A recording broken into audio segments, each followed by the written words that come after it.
Good afternoon, everyone, and welcome to Grand Rounds today. We've had a brief hiatus as we had a couple of slots that were unfilled, but I'm delighted that today we not only filled a slot, but we've got a tour de force of excellence from my good friend Phil Lacoux. Now, over the 10 years we've been doing Grand Rounds, it's been one of the nicest things is that colleagues who are either approaching retirement or have retired, I try to offer them a slot to come back and talk about their careers, about reflections of how medicine may have changed in the time that they've been working, or just, in fact, just a blank sheet of paper to say, come and talk about anything you like, really. And we've had some really excellent talks from just those people. I'm reminded very much of the talk that John Dick gave in the Ganachie Lecture Theatre a number of years ago before he retired and went off to work in Australia. In a nice bit of dovetailing, he's coming back to talk at Grand Rounds in 2 weeks' time, where he's going to talk about what he did after he retired, which seemingly has worked twice as hard as he did when he was here, hard as though that is to believe. So I really enjoy these talks. And we can learn an awful lot from experience, can we not? Wisdom is just is getting things wrong and learning from it. And Phil Lacoux has been a consultant for some years, and as he said in his introduction in an email, he's retired once already, returned back to work. He's thinking of retiring again, and has spent a very interesting career doing a whole range of different things. He lives just around the corner from me. We go out riding bikes together occasionally, and then watch as his son disappears into the distance.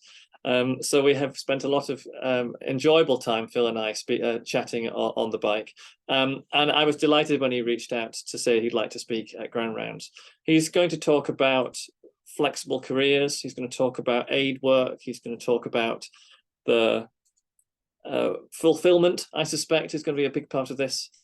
And I'm really looking forward to hearing your talk, Phil. Now, we've had a bit of IT shenanigans, as often happens. So what we're going to do is I'm going to share my screen, and then we'll do the next slide, please thing, and we'll work our way through it. Please mute your microphones if you're not talking. If you'd like to put a question or a comment, please do so in the chat along the side, and I will shut up and let Phil get on with this and share my screen. Thanks a lot, Phil. Thank you very much, Tom, and good. So my name's Phil Lacoux, and it's lovely to see some faces from the old days on the screen. And this is me. Yeah, it's a bit reflective, but also I just wanted to suggest to people possible ways that their own careers can be made more flexible. Hopefully, I think the big screen, yep, that's working. Well done, Tom. Oh no, it's just gone again. The title page will be up in just a second. So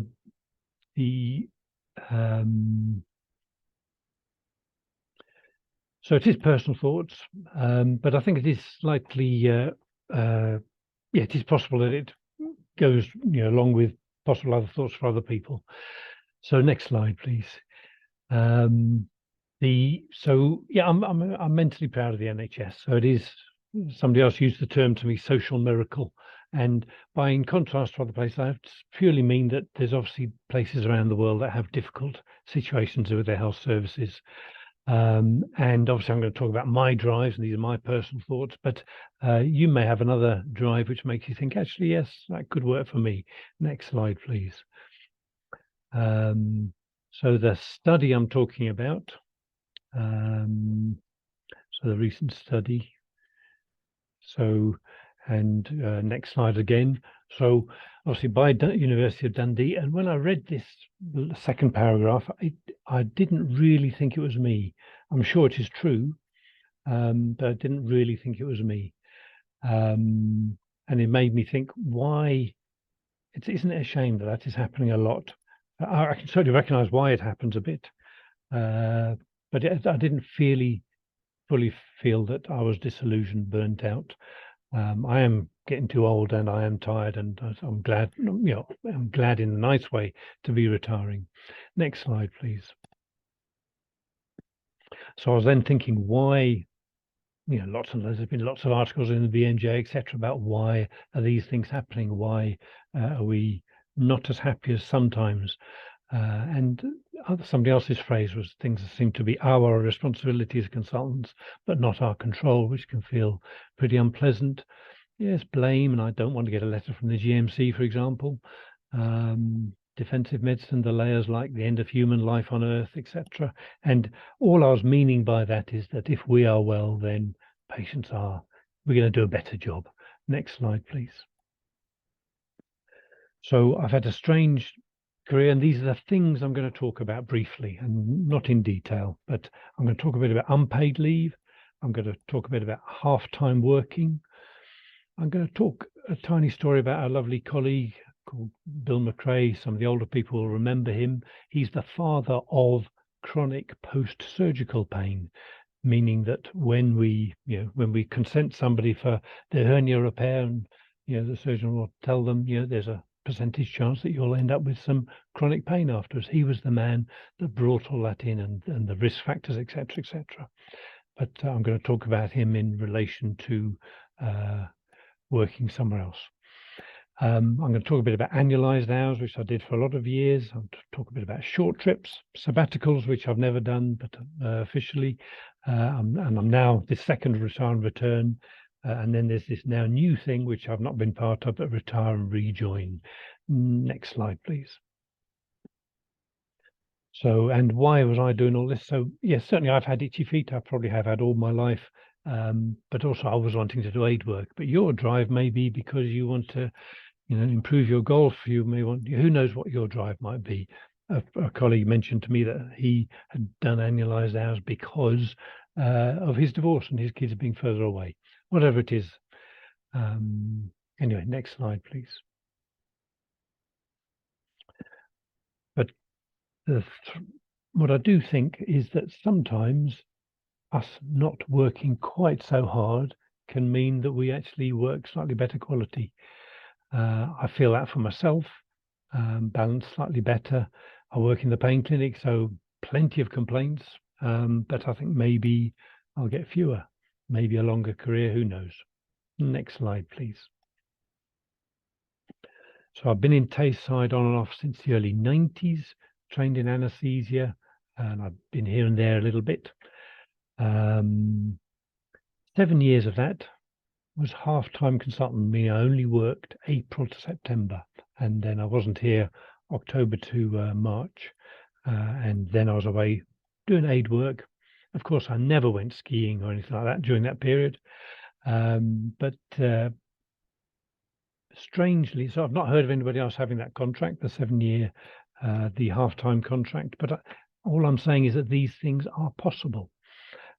Mine happened really because of a sad event. Some of you may remember a colleague, anaesthetist, he committed suicide in the hospital, in fact, Tom Houston. And I applaud, Tom, who's chairing this, that he has had some good talks about suicide from various people. And it just makes me say, because it's funny, because, 25 years later, it hurts weirdly, Tom's suicide has been so Tom Houston's suicide, and these things. Anyway, look after ourselves and look after each other. I'm going to talk about analyze hours and return things I have done. Next slide, please.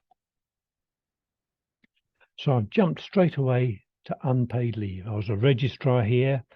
I came bouncing like a puppy up to the people in charge of my department, said, MSF have got a role for me, got a post for me. And I explained it, and Phil, we can't let you go. That's August and September. Everybody takes holidays then. We can't let you go. And I said, well, when can you let me go? So that was a bright answer, at least. And they said, well, any time between whatever it was, October and February. And anyway, I went over Christmas and New Year. It was a couple of months of unpaid leave, and it was a fascinating time. My first MSF type role, Israel was occupying the lower third of Lebanon at that time. The sellotape just means that's the first time I'd been exposed to sellotape on windows, which then means there's less flying, lacerating stuff happening if there is a blast. I'll try and tell some few little stories on the way. I'll just say the blast one. So there was a blast under a car. I walked up to the hospital. I'd been called to come to the hospital, and the hospital was surrounded by tough looking militia people. I thought, blimey, I've got no MSF t-shirt on. I've got no ID with me. I'm walking up carrying a bag. And I thought, well, I've got to think of a good story and explain exactly who I am. And as I approached the hospital, they all parted and let me in. Just pointing out that when you're in one of these conflict places, then there's all sorts of things happening that you know nothing about. Good. Next slide, please.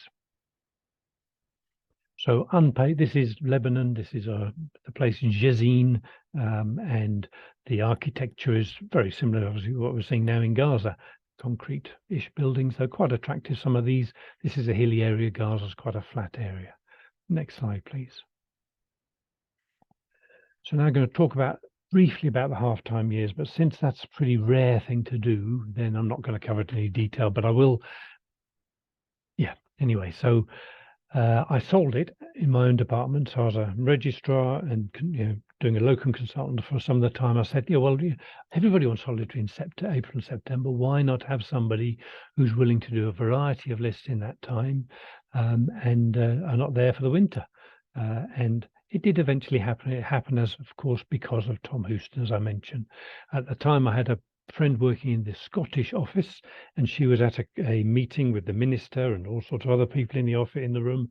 And so one of the little things that came up on the agenda was and how things in anaesthesia and Tayside. Somebody replied to say, we think things are okay now. We have employed 3 more anaesthetists, and 3.5, and I was the half. I'm very happy to be. And I found it very interesting. Yes, it's half pay. It was before children for me, and you need to be flexible. And obviously, one of the questions that come up is when you come back from something like that, are you competent? That obviously begs the question: was I competent when I went? But I found that I forgot a lot, and I did find that I would then wander around on a non-clinical day and go to a few lists and chat to a few people. I didn't really find at any stage in my career that I felt enormously incompetent. Next slide, please. So that's I've just talked about the half-time years. I'm now going to talk about annualized hours. So annualized hours is where most people seem to, basically you increase your holiday by not working for 2 months. So for example, if you're on a 12-session contract, you might go to 10 sessions. So obviously your pay then goes down by 1/6. Obviously you don't choose to take your 8 weeks extra holiday at peak times. You've got to be diplomatic with your colleagues and stuff. Next slide, please. But you can just apply for this, and I think it's almost that it's hard to refuse. Although I'm not a detail man. So personally, I chose fixed months. I chose February and March. And of course, in the rest of the year, you still get a bit of holiday. I get 5 weeks holiday in the rest of the year. I've forgotten the term used for how you work that out. And I did normal calls. That meant it was a bit more frequent, perhaps. And made budgeting easier. So I was paid actually at 10 sessions for 12 months, as I worked 12 sessions for 10 months. And I did that for over a decade. Next slide, please. So I was able to continue, obviously, my aid work interests. Again, I never, ever went skiing during that period. Less tired. Yeah, possibly I maintained enthusiasm. I don't know. And we do, as a character type, perhaps, we're all different characters, but we do tend to grit our teeth and get on with it. And maybe that's not always the best. Next slide, please. If you go down those sort of paths in future, then, think carefully about your colleagues in your department. And yeah, I'm quite a big department, so that probably made it easier. Certainly be flexible in how you approach things. Plan well ahead. Don't suggest that this is going to happen next year necessarily, and expect some pushback. And some of that will happen for all sorts of different reasons. The pushback, and obviously, rota organisers, understandably, are fearful of some of these thoughts that I'm expounding. I mean, today. Next slide. I'm now jumping to a separate subject: short trips. And the one I'm going to talk about is that second one a little bit. I went to Ghana with Howard Stevenson, one of the Rapar plastic surgeons, and Arthur Morris, also plastic surgeon who's died not so long ago. But I also did a teaching thing related to pain through the Royal College of Anaesthetists. And of course, in Scotland, there's this big Malawi-Scotland connection. And it's not so unusual for us to get things arriving through our inbox, examining, something like that. Next slide, please. So benefits of shorter trips, obviously they're more practical. You can do them more easier for your colleagues than for your department. They're less intimidating for us than going away for 3 months to Lebanon or whatever. Certainly found them very stimulating, easy with family. Somebody commented that maybe because we've got such a big colonial background, there's a few more opportunities for the British. Examining is another of the areas it happens. Next slide, please.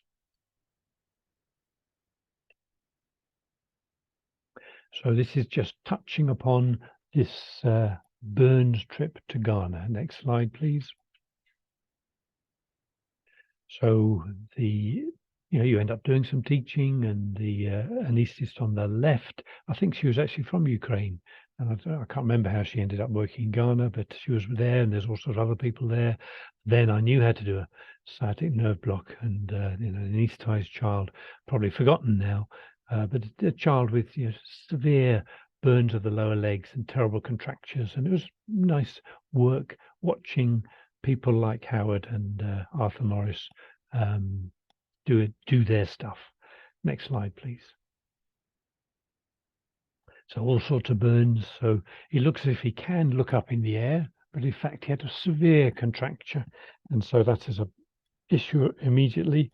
He dribbled his food a lot, and so yeah, they did a funny Z-plasty up the neck, and they did a nice clever thing around the lips and something around the nostril. The eye was already gone, so they didn't do anything to help the eye at all. But just interesting stuff. Next slide, please. And this is Howard Stevenson. Some of you remember him. We're both standing in a pediatric hospital, Burns Hospital, and we both got sad looks on our faces, to be honest, because the sound you hear in Burns Hospital is basically screaming, because the kids are having dressings done, analgesia is minimal.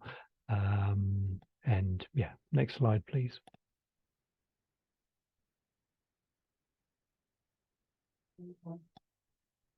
Next slide, please. Next subject then, sabbaticals.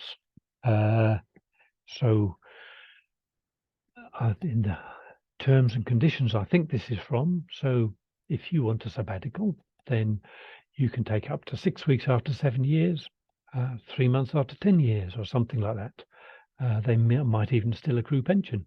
I don't really know the details of them. I haven't fully done that myself, although I do believe that one of the people who retired from the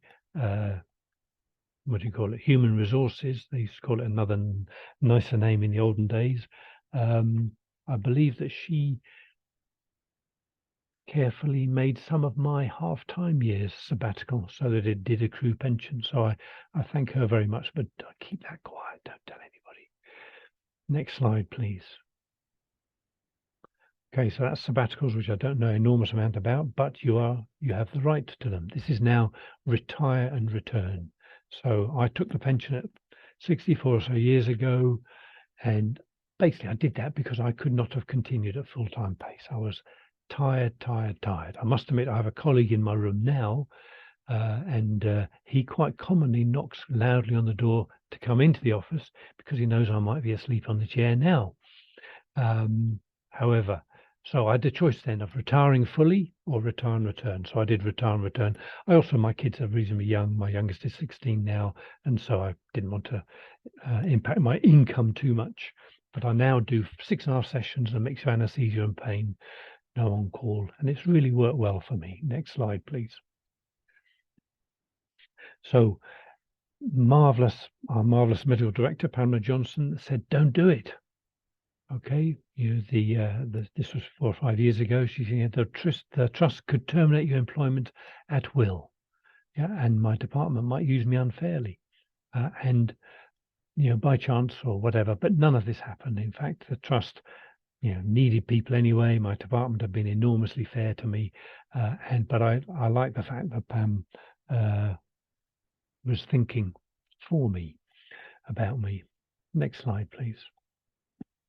So now we're talking about things I really know nothing about, and if you ask me detailed questions, I'm completely lost. But this is what's come in since the 1st of October this year. Okay, there's increased flexibilities. Next slide, please.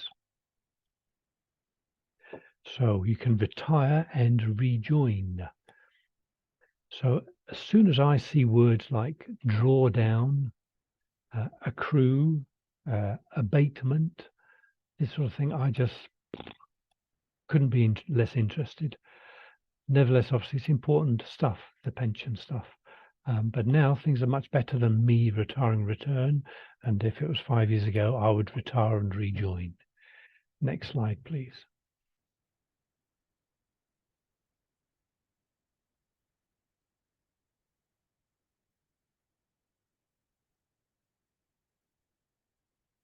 Good. And thank you for going to the next one, Tom. That's good. So if you decide to go on a trip, these are just my minor suggestions. Plan it well ahead, including all the people in your department. Personally, I accept that there's going to be a bit of loss of money because I'm not a big giver to charity, but I just accept that. If I lose a bit of money on that, I accept that. And you get your jabs. Next slide, please. So what we've covered there is unpaid leave, half-time working, which is pretty rare. I'll bring up Bill again in a moment. We talked about annualized hours, short trips, sabbaticals. Obviously, fellowships would fit in with that as well. Retire and return, retire and rejoin. Next slide. So I'm going to chat now a tiny bit about MSF. Next slide, please.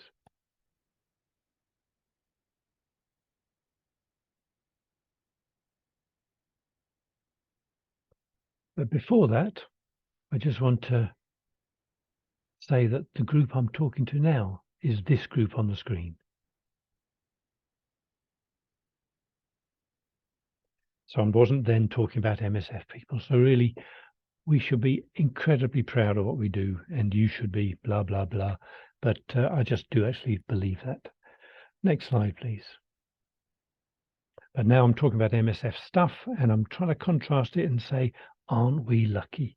So yeah, difficult theatre conditions, hard to treat this child. Next slide, please.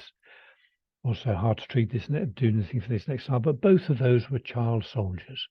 We don't have those problems in our society. And if we have traumatized children, we can help them. They're not helped in many other places. Next slide, please.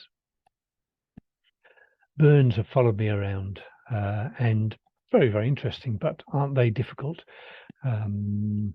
So this chap, obviously, a lot of people with this amount of burns, this was in Sri Lanka, a lot of people with this amount of burns would die in poorer countries. And the next slide is of the same man. And you can swap between those a couple of times if you wouldn't mind, Tom, thanks. And basically, it's just reminding us that how hypercatabolic they become, loss of appetite. You can't do TPN in these settings. Blood transfusions are a nightmare. Doing grafting's a nightmare. Just very difficult situations.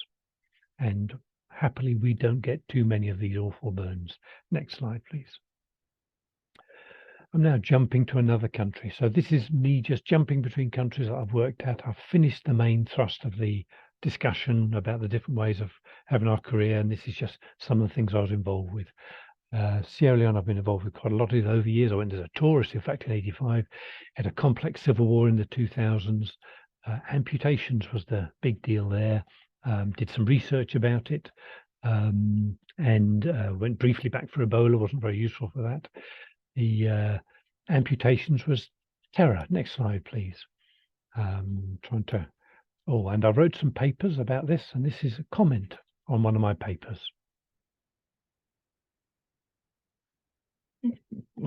So I wasn't a very good researcher. Anyway, this is comparing Sierra Leone and Scotland briefly. Same population, infant mortality 10 times as high, maternal mortality 100 times higher, 100 times less physicians. Yeah, we are lucky. Next slide, please. This is sickle, dead bone. I can remember being surrounded by the family and, look after our daughter, mother, sister, blah, blah, blah, can feel a bit intimidating a little bit. And yeah, of course, we can have a look. And yeah, I said to them, well, see, we'll need, you're related. Yes, we're all related. So we will need some blood transfusion. We need blood, obviously, in this situation. And they all disappeared. So their attitude would be, well, I need my blood. I can't give it to somebody else. And obviously, for me, that gives you then that feeling, the pit of your stomach. How can I won't have any blood for this girl. And I'm just really contrasting that with, aren't we lucky? That doesn't happen here. If I have a major hemorrhage in something, we can get it sorted. And yes, all sorts of issues around blood transfusion, and it's given. People just give it. They don't even ask for money. Just fantastic. We are so lucky. Next slide, please. Trauma, obviously, big deal. Major trauma centre here, but really trauma is probably reducing, I think, over years, but it's growing obviously in poorer countries. This was a road traffic thing. Obviously, as an anaesthetist, I'm terrified this is going to be a difficult airway. In fact, she was quite straightforward, and the actual final result was good. So, but yeah, next slide, please. But we can do far more for trauma here. And then the bizarre things. So elephantiasis. He's a simple man. He really did carry his scrotum around in a wheelbarrow at times. His urine dribbled down his scrotum. And I was a bit worried about the operation in case I wasn't really, I was going to do it under spinal. And I was a bit worried how much vasodilatation there might be within that scrotum, but also, and anyway, it all went fine. And I did have some blood available for him. I was terrified by the amount of fluid washing around the operating theatre, but I think most of it was lymphatic. The operation involves they actually have to incise and find the penis, catheterize, use that as a sort of guide, find the testes, cut off all the rest, fashion scrotum. He was still walking with a broad-based gait 2 weeks later. And that's normal sort of ward. Next slide, please. Yeah, this is again, so I'm still in Sierra Leone. This is talking to some of the people. This is assessing people to do with amputations, to do with pain. I can remember this day as being a therapeutically powerful day. This lady was telling, perhaps the first time, her story to Mr. Jumu, the lovely man opposite who was working with me. And you could feel something powerful happening in the room. I don't remember the details, but I just think the picture is good. And of course, the man waiting outside is missing an arm as well. Next slide, please. This man, then, so as I said, this was part of terror. I don't know why it was really happening. I don't know.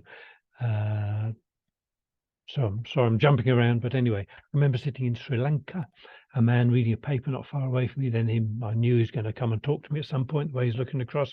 He came over to me and he said, I see you still having trouble in Northern Ireland, he said. And I thought, Isn't that fantastic? Very interesting, because this is a man, Tamil controlled area where there's all sorts of difficult things happening, and he's pointing out to me gently that other places of the country, in fact my country, has troubles. And of course, thinking about terror in my country, then kneecapping was the thing, or in South Africa, necklacing, which is a horrible thing. But anyway, so I just think that's interesting that terror itself can have fashions. Anyway, now jumping back to Sierra Leone, obviously here they were chopping off arms. It actually wasn't his right arm that was a problem here, it was his left.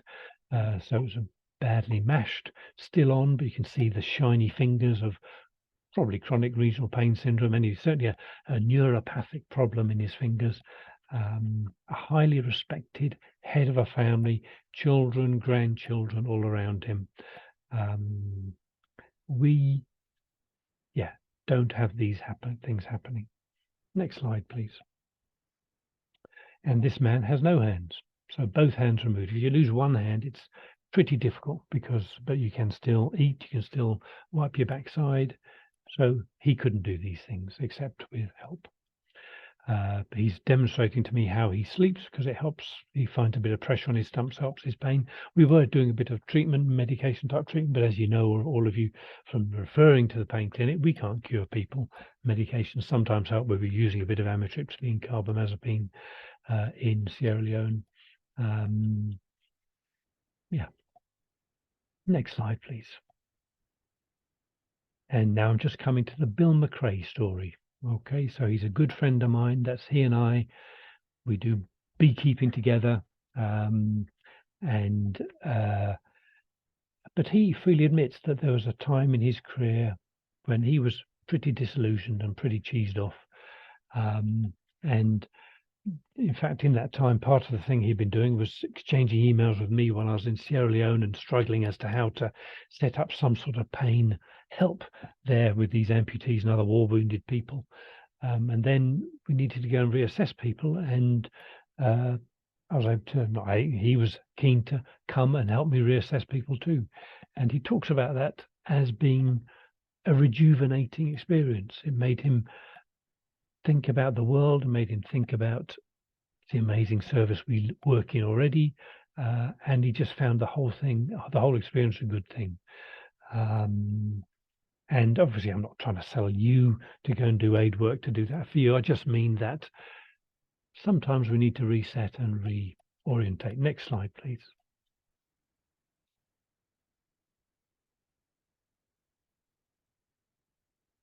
And again, Haiti, yep, a violent society. And I went there before the earthquake, doing a bit of pain work, bit of other things. Next slide, please. So the earthquake, if you look at the word Haiti and the little houses up on the hill, all of those just collapsed and tumbled down. Loads and loads of crushed people. MSF are already there, so they're amazing at their trauma and the way they can mobilize. Fascinating now. It's now become a very lawless place. MSF are struggling to work there. Lots of gang violence.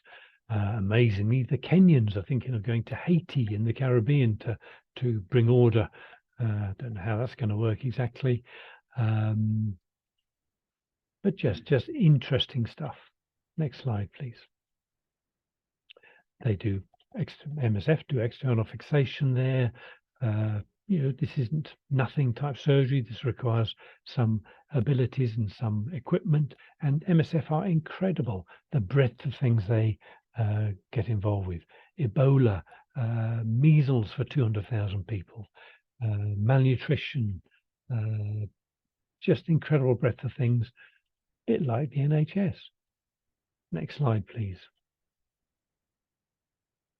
Shot in the back, paraplegic, obviously well down the recovery phase, but living in a little hovel, perhaps one of those hovels up on the hill that we just looked at.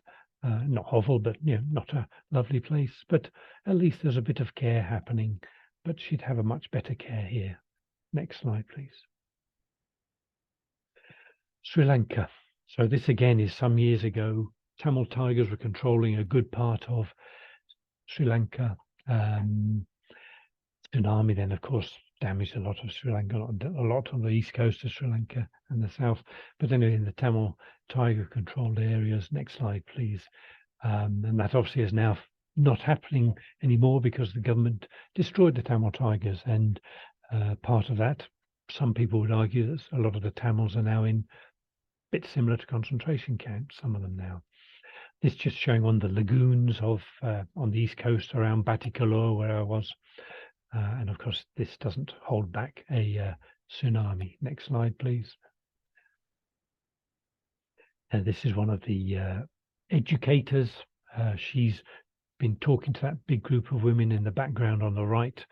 Next slide, please. And she's doing maternal care type stuff. And of course, in all countries, it is women and children that need to be concentrated upon. Next slide, please.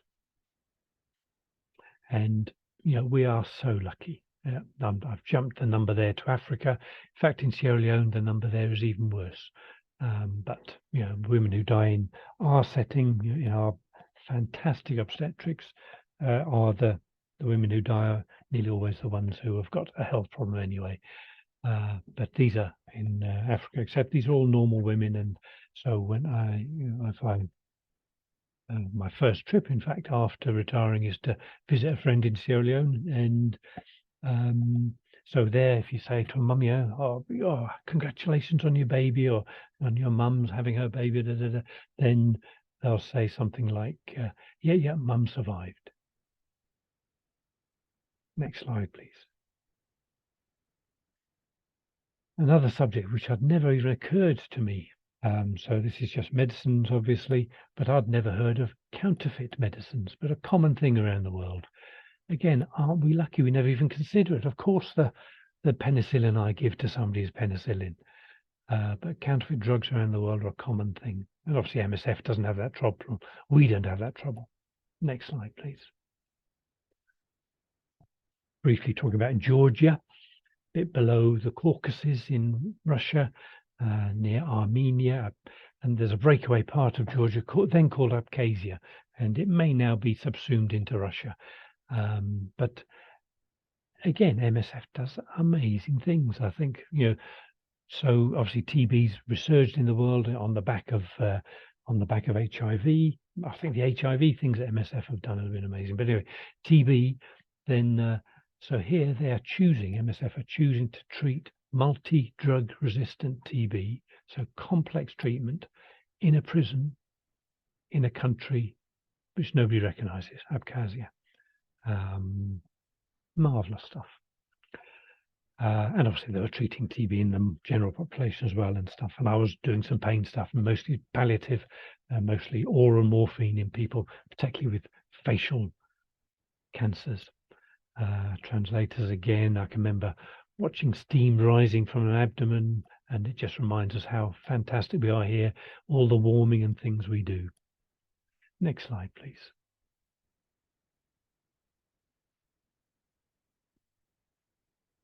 And again.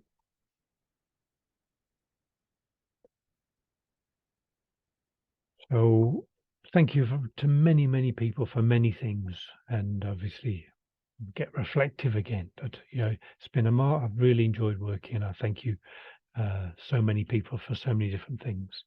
If a question doesn't come up that you want to just email me, do that, and I may not know the answer. Next slide, please. I'm not going to talk about the Antarctic, but I loved that job as well. That's it, Tom. You can stay on the dog picture if there is any questions.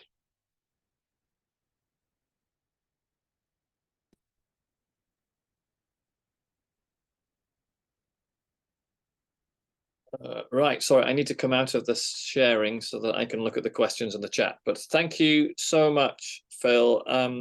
What a what a varied career you've had, and I think as you said, you've done some things which are not so commonplace these days, like your half-time working and the annualized working and things. And I think you've acknowledged the support that you've had from NHS Tayside to do that, but I think really it's your drive to want to go and do those things that made it happen. I've known you many years, and you're a gentle soul, but look at what you've achieved. Look at the drive that you've had to go and do all those things over decades and helping people across the whole planet. And I don't say that hyperbolically. I mean, literally, you've been all over the planet doing these things.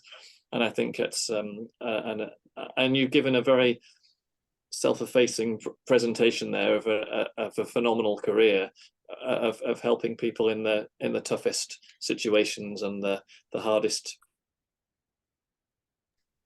places in the country to work. So I tip my hat to you. Chapeau, as we say on the road. Now, does anyone have any questions or comments that they'd like to make? I'm just opening the chat window. There's nothing here. I think your discussions about retirement and changing in pace of working are something that I think about a lot. I'm a few years younger than you, but not so many. And I think one thing that struck me was you said that you didn't feel you could carry on working at that intensity. And that's what drove things a lot for you. And I have that conversation with colleagues over coffee, over lunch, or just sometimes in the corridor. And I feel in my 23 years of being a doctor and 14 as being a consultant, that the intensity of work has really ramped up. And I mean, and I think that we're in real danger that people will, with time becomes age, and with age inevitably becomes, we can't work at the intensity we once did. Do you have any sort of reflections on that over your time? I don't think I do really, Tom. No, I don't think. I think, but I agree with you. But also, I would go back to that tiny bit about that more is less. I think that it may be that we can do even a better quality if we give ourselves a moment. Yeah. And Ellie Hoddersol's just put into the chat, another good friend of mine, saying that every colleague I work closely with who is older than her has already told me of their retirement plan. It feels like a big post-COVID shift. And I think that is another thing. We went through a pandemic, something which a great period of uncertainty, and it was, it wasn't dangerous like being in Sierra Leone is dangerous, but there was danger certainly above what we would have experienced in 2018, for example. I think that has changed a lot of people's views, ideas about the future, mine included, of what do we really want out of life, and how can we give the most we can give but still have our own lives and still but be productive. And I think, how many years can we all, I look at some of the faces around on the camera here, how many years can we carry on going at this intensity versus could we do more years if we were 80% intensity or 50% intensity? And how do we make that happen? How does that fit looking after our workforce? You say almost better than me, Tom. I agree with all that. I think one of the things you have to accept, and I've accepted, is less money. Yeah. Yeah. Thank you for your charming words. We've not even talked about annualized allowances and lifetime allowances. We'll maybe get Alan Roberts along to talk about that at another point. Anybody else have anything they'd like to just mention or questions for Phil? When do you finally retire, Phil? Is there a date? Friday week, in fact. So yeah, 10th of November. So nearly done. My word. So there you go. So I'll only see you on the road. I won't see you at work. Well, I look forward to it, and of course I'll only see your. Well, I shouldn't say your backside, should I? But anyway, miles ahead of me. So Phil, thank you so much. You have touched the lives of many Dundonians and folk in Tayside. There are people in the audience who have themselves retired and returned to this talk just to hear you speak today.